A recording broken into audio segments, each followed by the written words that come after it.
Título da lição e verso, quem pode me ajudar?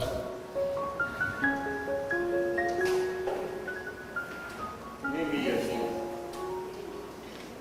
Tendo eu ouvido essas palavras, assentei-me e chorei, e lamentei por alguns dias, e estive jejuando e orando perante o Deus dos céus, e disse: Ah, Senhor, Deus dos céus, Deus grande e temível, que guardes a aliança e a misericórdia para com aqueles que te amam e guardam os teus mandamentos. Neemias 1:4. Ok. Lição dessa semana é continuidade da história que a gente está olhando o trimestre inteiro. Particularmente o olhar da lição dessa semana é entender quem é esse sujeito chamado Neemias, quem é esse profeta, ao mesmo tempo copeiro, ao mesmo tempo construtor, ao mesmo tempo chefe de exército, a junção de várias coisas nesse líder formado ou forjado na condição da libertação do povo do cativeiro babilônico. A história dessa semana se passa em 2 capítulos do livro de Neemias, capítulo 1 e capítulo 2 principalmente, tentando descrever quem é ele e o que ele fez como parte introdutória ainda da lição. Ainda estamos na fase de conhecimento dos personagens da lição. Particularmente o livro de Neemias é um livro bastante peculiar na Bíblia, e o personagem Neemias é um personagem peculiar, porque ele é o paradigma para o cristianismo de liderança. Tem 2 sujeitos na Bíblia que são paradigmas disso. Moisés, por uma condição da forma como ele aceita a orientação de Jetro na condução do povo de Israel, é um paradigma, é um ícone de liderança. E Neemias, o segundo desses personagens bíblicos que são bastante usados, bastante tratados dentro da cultura cristã como referenciais de liderança. Salvo engano, o pastor Joel deve me ajudar a lembrar, mas quando eu era menino, tinha um livro que uma vez eu vi, nunca mais encontrei, mas eu li na época, devia ter aí uns 8, 9 anos de idade, que era um livro escrito, acho que pelo pastor Pearson, se eu não estiver equivocado, que tratava da história de Neemias. Era como se fosse uma biografia de Neemias tratando de liderança. Foi o primeiro livro de liderança que eu li na vida. E marcou, depois nunca mais achei esse livro para comprar, também antigo pra caramba, mas acho que era dele o livro. E eu tinha um pensamento dentro dele que pontuava: nenhuma igreja é maior do que o seu líder. Essa era a referência que ele usava para abrir o livro. Neemias era o personagem escolhido por ele para essa ilustração. E esse livro me marcou como uma referência interessante na minha época de infância. Quem era Neemias? Por que Neemias é tão importante nessa fase do povo de Israel? Se vocês leram o texto de Neemias 1 e 2, a história dele se passa um pouco depois da história de Esdras, já no 4º período de retorno de pessoas à região de Judá, à região de Jerusalém. Haviam 2 retornos principais iniciais, depois o retorno promovido na época de Esdras, cumprindo lá a profecia de Daniel, capítulo 9. Mas Neemias vem numa situação bastante peculiar. Apesar dos retornos anteriores, ou seja, o primeiro retorno lá em 539, 538, depois o segundo, depois o terceiro, apesar dos retornos de exilados para a cidade de Judá, nenhum deles logrou êxito final naquilo que era o recomendado para o povo, que é a reconstrução da cidade e a reconstrução do templo. O templo até foi reconstruído, pelo menos na sua grande parte, até o período de Esdras, mas a cidade não andou. O processo de reconstrução da cidade não andou por várias razões. Parte dessas razões ligadas aos povos vizinhos da cidade de Jerusalém. Não era de interesse dos reis vizinhos ou dos sujeitos que ocupavam a vizinhança de Jerusalém que aquela nação voltasse a ter a projeção, a prospecção regional que tivera no passado. As histórias do povo de Israel eram conhecidas mesmo muito tempo depois. Mesmo eles estando vivendo aí 1000 anos depois de Moisés, ainda assim as histórias da libertação do povo do Egito, do Deus de Israel, da forma como Deus conduziu o povo de Israel na entrada em Canaã e na conquista dos territórios em Canaã, essa história não ficou no esquecimento, essa história persistia mesmo nos tempos de Esdras e Neemias. Não era, obviamente, interesse desses reis ao redor permitir que Israel voltasse a ser tão forte ou tão grande quando fora no passado, porque eles teriam um sério risco de perder todos os seus territórios novamente para Israel. Por conta disso, parte desses povos impunha ao povo que tentava a reconstrução ataques ou ameaças. Parte desses ataques e ameaças implicaram em dificuldades que o povo vinha enfrentando desde a primeira leva de pessoas que retornou a Jerusalém. O fato é que, na história de Neemias, que começa aí pelos tempos entre 422 e 21 a.C., no mês de dezembro, Neemias recebe a visita de um companheiro. A gente não tem muita certeza, e a lição fala disso, não temos muita certeza se era um irmão de sangue ou um irmão na fé, se era um irmão direto ou alguém muito próximo, mas o fato é que ele recebe a visita de um sujeito, e esse sujeito, acompanhado de outros, traz notícias de Jerusalém, traz notícias da sua terra natal, traz notícias de Judá. Essas notícias não são exatamente as melhores notícias que alguém gostaria de receber. A lição aborda que tem uma conexão interessante entre o livro de Neemias e o livro de Daniel, na forma como começa e se desenvolve o texto. E, de fato, eles são, nesse aspecto, semelhantes. Começa com más notícias começa o livro de Daniel com uma notícia de invasão, começa o livro de Neemias com a notícia de que as coisas não vão bem na reconstrução. Neemias escuta aquelas notícias e o texto do capítulo 1 descreve que ele se põe a chorar, depois ele se recobra, e recobrado do seu choro e do seu luto, ele vai a Deus, pedindo a Deus que, de alguma forma, cumpra os seus desígnios para com o povo e mostre qual é o caminho que eles devem seguir. É curioso porque essa oração de Neemias, ela se estende por praticamente 4 meses. Se você olha os meses que estão ali, ele recebe a notícia mais ou menos no mês de dezembro e corre com oração até perto do mês de abril, quando suas orações são respondidas. A história de Neemias traz uma curiosidade na maneira como a oração é respondida, e nisso ele se conecta muito com a história de Esther e com o que acontece com Mordecai e Esther durante o período de ataque ou de ameaça de ataque ao povo de Israel. Ele está numa situação bastante privilegiada porque ele serve a mesa real. Ele é o homem de confiança do rei, é aquele que atua diretamente com o rei, protegendo o rei de eventuais dificuldades que ele possa ter naquilo que é a parte principal de um ataque naquela época, não fosse guerra, que é a comida. O Furquinha agora há pouco perguntava, mas por que tão importante essa pessoa? Na cultura antiga, se você olha os reinados, atacar um reino não é uma tarefa simples. Teria que mobilizar um exército, enfrentar todo o ataque de uma guerra, guerras que às vezes eram muito longas. É mais fácil você derrubar um monarca convencendo só uma pessoa a colocar veneno na comida ou na bebida do rei. E há histórias aos montes, na história geral e na história antiga, descrevendo situações dessa natureza de reis que foram envenenados por pessoas de dentro da sua confiança, do seu circuito no palácio. Portanto, ter alguém que você possa confiar e que diga: coma tranquilo, beba tranquilo, que está tudo testado, tudo em ordem, é parte da confiança de um rei. Tanto que, na história de Neemias, ele está servindo a parte mais íntima do reinado, que é um jantar entre o rei e a sua esposa. Quando ele serve o jantar, ele aparece no jantar, na descrição bíblica, com o seu semblante preocupado e triste. Ora, o rei o conhecia bem e viu Neemias e falou: tem alguma coisa errada contigo, o que está passando? O que está acontecendo contigo? Neemias, então, inspirado por Deus, iluminado pelo Espírito Santo, usa aquele momento com sabedoria para dizer: como é que eu posso estar contente se a minha família e a minha casa, o lugar de onde eu venho, passa por tantas dificuldades? A cidade não se reconstrói, os túmulos dos nossos antepassados sofrem a profanação dessas invasões. Não dá para eu estar aqui tranquilo, sabendo que os meus parentes estão passando por dificuldade. Na hora que ele coloca isso, o rei sente empatia por ele e se preocupa: mas o que está acontecendo de tão grave assim?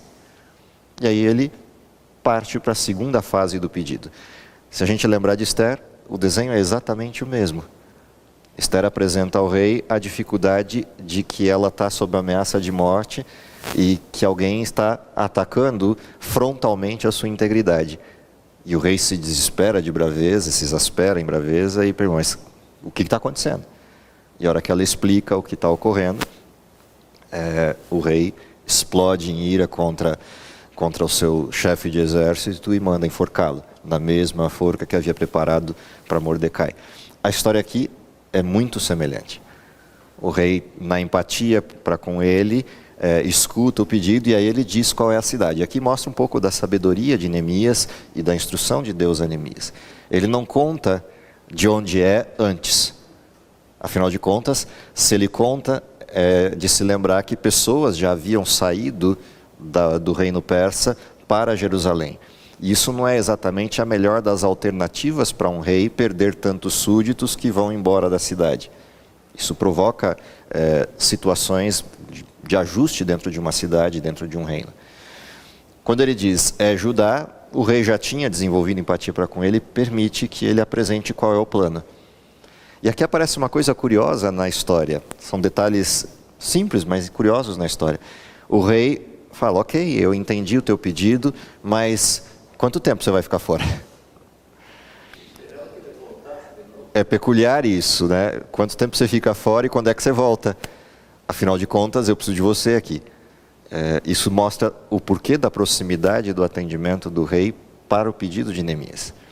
E Neemias não expõe quanto tempo vai ficar fora e nem qual é o desenho. Ele apenas pede um tempo para visitar e conhecer o lugar, tomar conhecimento de qual é a situação real. E nesse pacote de tomar conhecimento, ele pede algo que vem na carona. Me dá um salvo-conduto com cartas para todos os sujeitos que eu vou encontrar pelo caminho e os que eu vou encontrar ao redor da cidade, para que eles saibam que eu não estou lá por minha conta e risco, eu estou lá a pedido do monarca. Eu estou lá com autorização do rei. E se for possível, avisa também o chefe da floresta que eu vou precisar de madeira para terminar de construir os muros, as portas e reparar aquilo que foi destruído. E o rei falou, ok, se é isso que você precisa, toma aqui minha guarda e mandou as cartas juntos. Essa é a história do início do processo de Neemias. O que chama atenção na história de Neemias, que é importante a gente perceber. A primeira coisa é o grau de confiança que Neemias deposita em Deus para que Deus responda ao seu pedido. Provavelmente, não é de se estranhar que Neemias conhece muito bem a história de Ester. Porque se a gente olhar na cadeia de reis, é o rei anterior. E dentro dessa estrutura de conhecer a história de Ester e a maneira como Deus respondeu ao pedido de Ester, ao pedido do povo, ao pedido de Mardoqueu, Neemias se coloca na mesma condição. Outra coisa interessante de observar é que Neemias estava disposto a atender ao chamado de Deus, desde que Deus mostrasse como. E Deus mostra para ele e prepara o caminho. E ele espera 4 meses até que isso se responda, até que as coisas se clareiem. E quando se clareiam, ele traça um plano. O curioso é que ele traça um plano, mas não expõe o plano a ninguém. Também essa é uma outra característica interessante da história de Neemias. Ele não conta nem para os sujeitos que ele vai entregando as cartas, nem para os colegas dele, nem mesmo para o parente próximo ou o irmão que lhe contou a história. Ele apenas vai e executa o plano, mas não conta para ninguém o que ele vai fazer. De novo, isso mostra tanto a prudência no sentido do trabalho dele, quanto a iluminação do Espírito para guiá-lo. Olha, faz o que tem que ser feito, mas ninguém precisa saber o que vai ser feito. Porque se você antecipar o plano, vão antecipar os ataques. E ele age dessa forma. A prova de que isso era legítimo e de que necessitava ser assim mesmo, é que quando ele chega lá, o que ele descobre de fato? Que não são só os pagãos ao redor de Jerusalém que estão contra o povo. Há dissidentes entre o povo de Israel que se aliam aos povos vizinhos, impedindo a construção. Há parentes, há amigos, há pessoas que fugiram do exílio para lá, que saíram do exílio para lá e que se aliaram a monarcas naquela região. E por isso tinham informações internas de Judá, a ponto de poder atrapalhar todo o processo. Dentro desse percurso, Neemias sonda todo o modelo, percebe o que está acontecendo, traça um plano e começa o seu trabalho de reconstrução, o seu trabalho de reparo da cidade.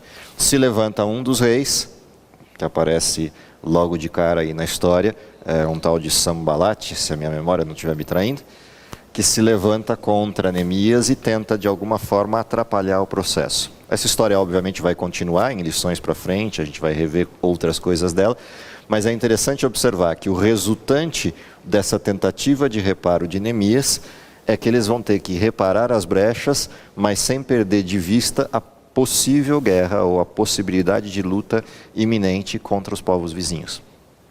E aí, outras peculiaridades também aparecem na personalidade de Neemias. Neemias, embora esteja guiado por Deus e dependa de Deus naquilo que é a execução da missão, ele não deixa de se preparar para aquilo que está à sua mão para fazer.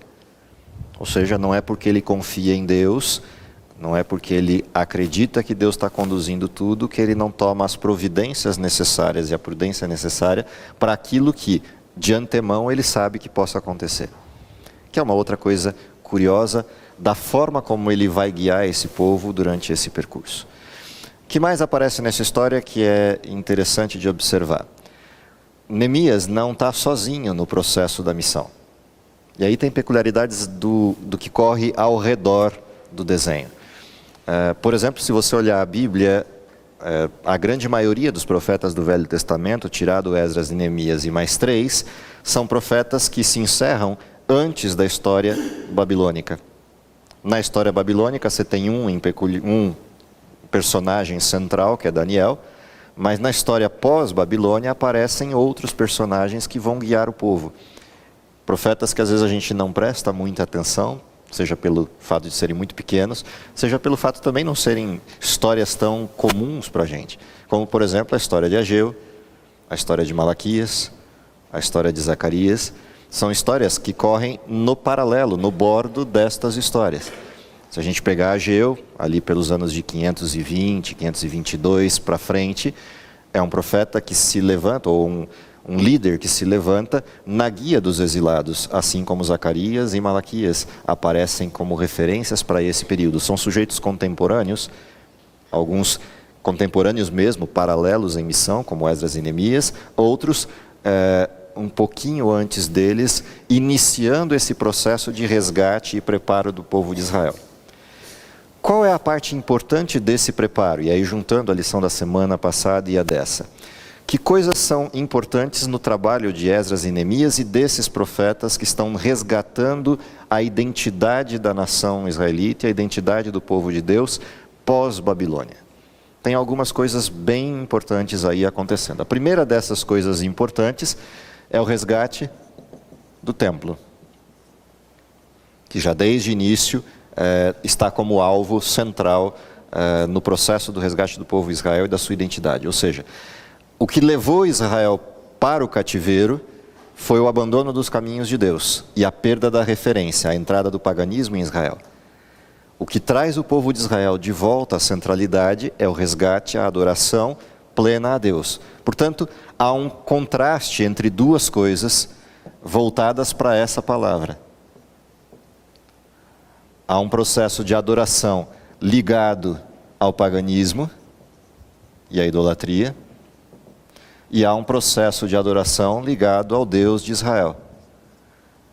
Todos esses sujeitos, os 5 sujeitos personagens centrais dessas histórias, estão voltados para um resgate da identidade de adoração ao Deus correto. E o primeiro lugar que eles precisam para essa identidade é o templo. A segunda coisa na carona dessa é o resgate dos livros. Os livros da lei, ou a Torá, ou o que a gente chama de Velho Testamento, é uma preocupação também central de todos esses sujeitos. De que o povo de Israel volte a estudar, volte a conhecer a sua história, a sua origem e os seus parâmetros de conduta. E, portanto, há um trabalho bastante enfático na direção de que o povo de Israel volte a estudar os livros da lei e volte a ter isso como paradigma.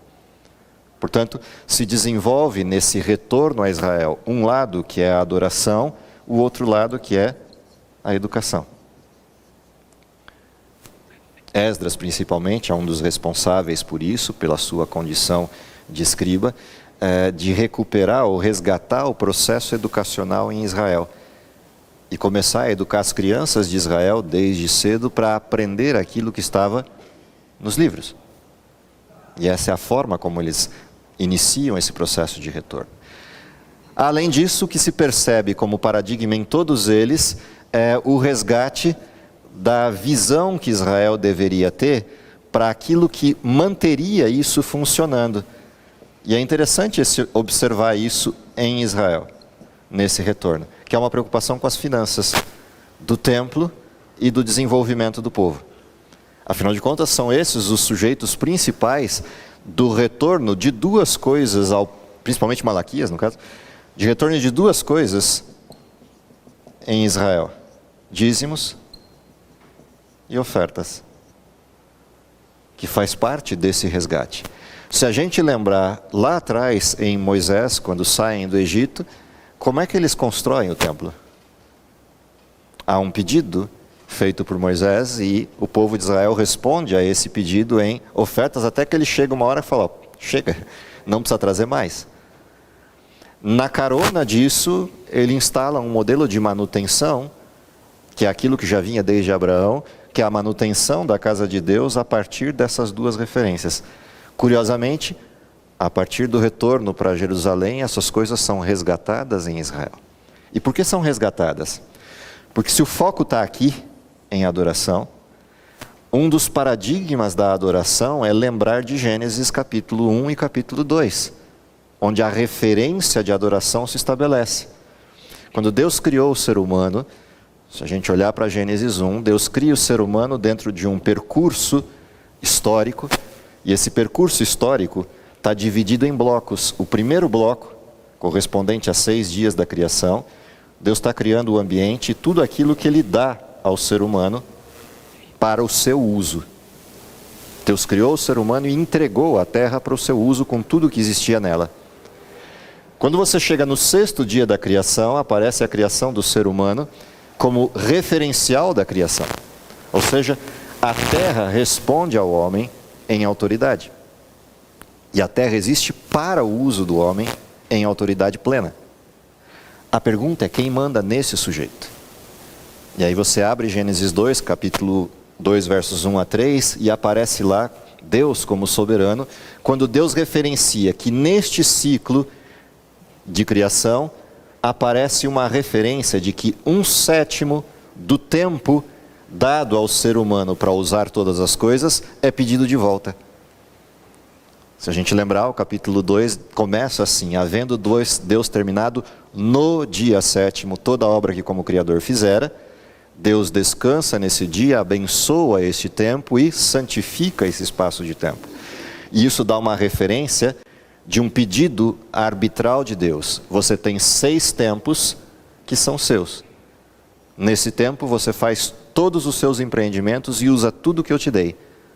Mas 1/7 do seu tempo é meu, para você não esquecer quem é o seu Deus. E aí se estabelece a hierarquia da criação. Quando você volta aqui no restabelecimento da adoração, por que essa preocupação deste modelo volta à tona? Porque a referência de dízimo é a referência deste modelo.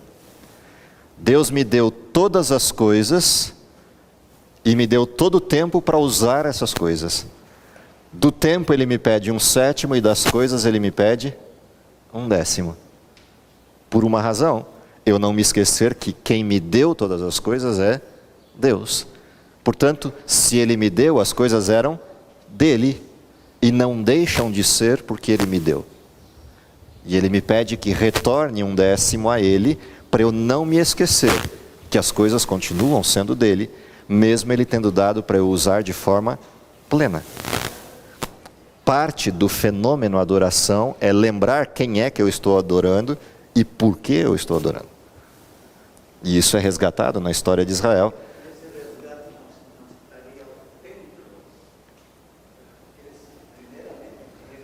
Sim, está aqui. A sequência é exatamente essa. Não, é templo. Deixa eu aumentar o tamanho do L. É o templo. Não, templo. Vou aumentar o tamanho do L para ficar mais fácil. Então assim, o desenho de resgate é este. Quando ele resgata esta outra parte, aparece uma coisa curiosa aqui. O que Deus me deu para eu usar? Tudo. O que Ele pede de volta? Quanto fica comigo? 9 partes. Idem o tempo. Ele pede um 7º e me retorna 6. Para que eu tenho 6 tempos e para que eu tenho 9 partes? Pergunta, quando Deus criou Adão e Eva, eles precisavam de alguma coisa? Ou eram perfeitos? Eram plenos, absolutos, perfeitos. Não tinham nenhuma necessidade.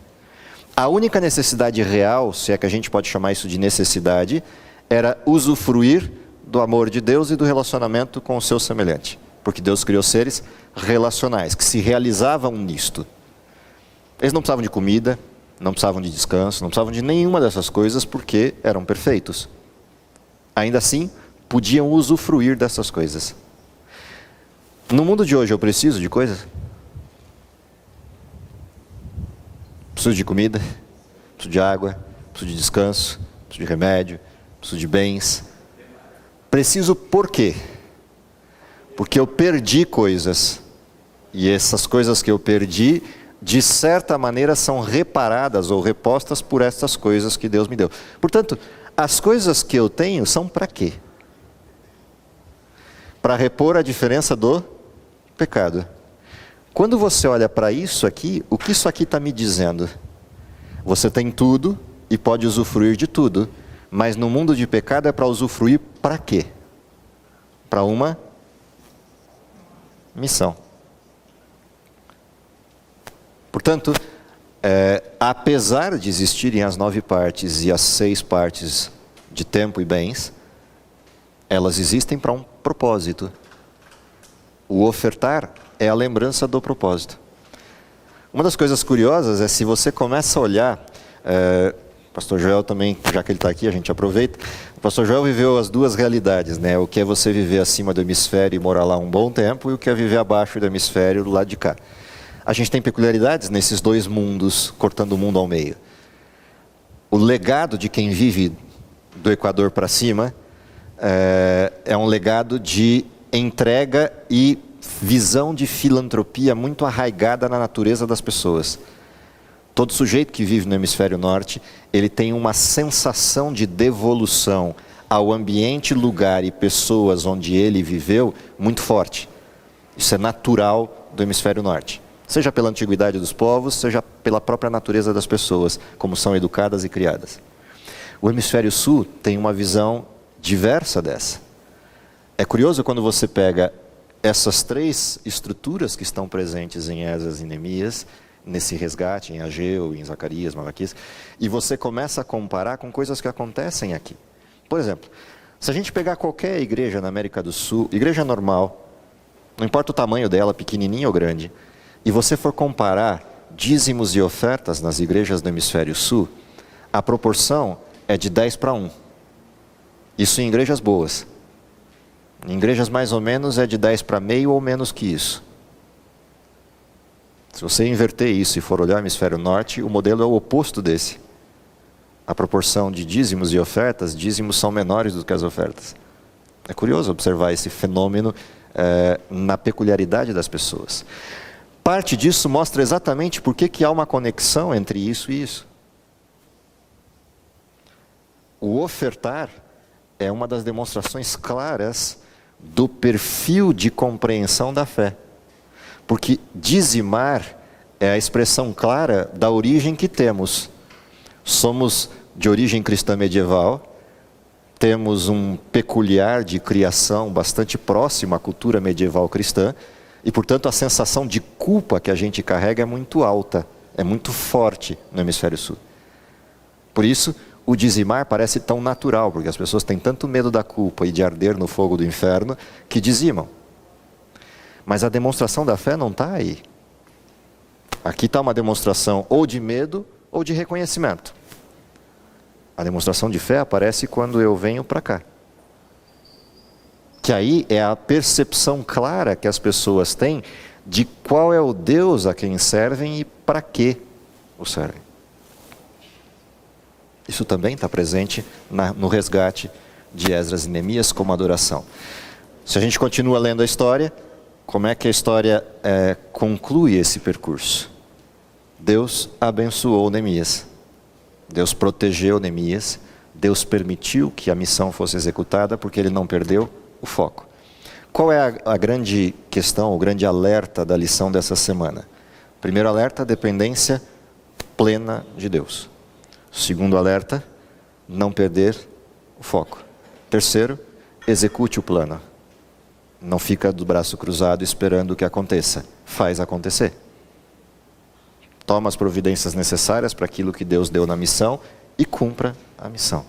Esse é o desafio para a lição dessa semana, nessa introdução, nesse início de processo de olhar da história desses personagens do retorno de Israel.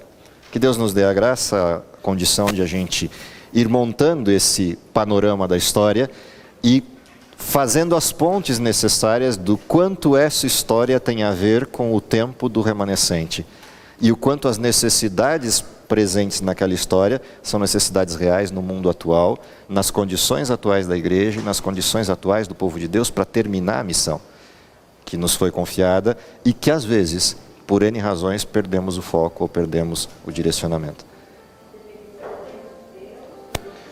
Dependência plena de Deus como resgate inicial, como forma de você olhar esse processo. Você, além da dependência de Deus, lembrar que você não pode perder o foco na missão, e isso vem da compreensão clara dos livros de Deus, da palavra de Deus, mas não ficar de braços cruzados esperando que tudo venha dos céus.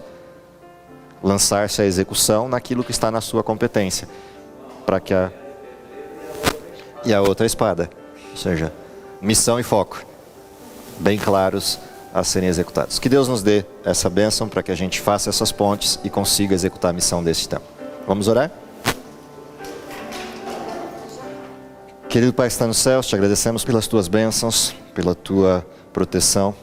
Te agradecemos pelas lições do passado que de alguma forma nos fazem compreender o momento em que vivemos e entender as necessidades da missão e principalmente mantermos o foco na direção correta, vivendo no último tempo da história.